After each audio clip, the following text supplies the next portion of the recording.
Kag sa numero 1 sa mga balita, subong nga adlaw.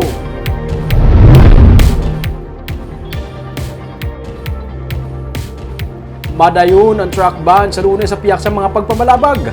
May mga negosyante nga nag-ayo nga mangin exempted. Yaring report.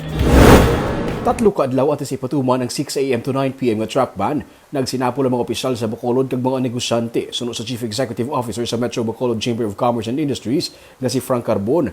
Ang iban sa mga negosyante nag-ayo nga matagaan lang kung tani isang window o kung ligwa nga makatabok sa circumferential road ang ilang mga truck sa amuman nga mga oras.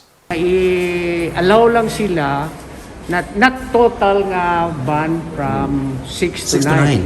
There'll be may window lang and they can move during that period. Meaning siguro regulated lang. So in short, there's still movement but regulated. In that hours nga traffic is very heavy.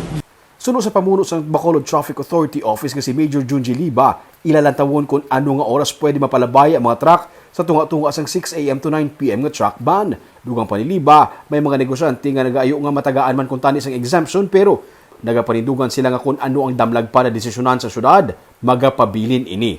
Ang mga matagaan sang exemption ang mugid lamang ang mga dalagko nga mga truck nga may karga nga mga bulong, bakuna, petroleum products, madulong sa relief goods, truck sa electric companies, truck nga ginagamit sa proyekto sa gobyerno, kag may mga karga nga essential goods. We have to stick sa Original plan. original. I mean, inang exemption ta nga there are 14, di ba?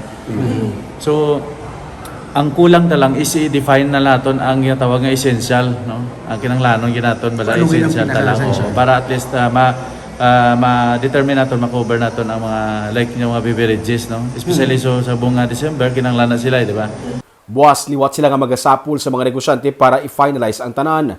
Samtang, sa Lacson Street naman kung sa hindi patuman ang no parking, amat-amat na nga nagahawan. Inilisip po na lang gid ang mga makita nga nagaparking sa Lacson Street. Ang iban, nagtaklas na sa sidewalk, kagang iba naman, nag-hazard light pero ini dapat pwede. May mga dalan nga side streets ang Lacson nga himuon one way, kag kaina, may mga kalye na nga nakaplastar na ang mga motorsiklo kag salakyan nga nagaparking. Lunes, ipatuman ang truck ban kag no parking sa Lacson Street para mapahagan-hagan ang pagginutok sang mga salakyan.